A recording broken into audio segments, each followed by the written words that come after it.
Welcome to our channel.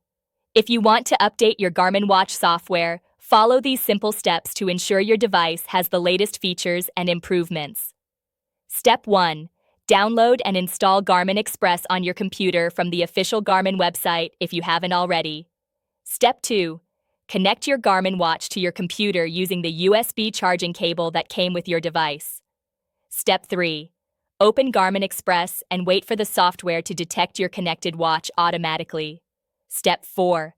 Once your device appears in Garmin Express, the software will check for available updates automatically.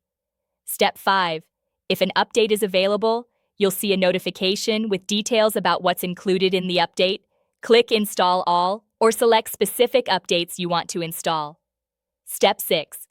Keep your watch connected to the computer throughout the entire update process, which may take several minutes depending on the update size. Step 7.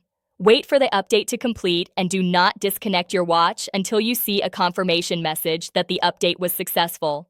Step 8. Once finished, safely disconnect your Garmin watch from your computer and restart it to ensure all new features are properly activated. Don't forget to like this video and subscribe to our channel.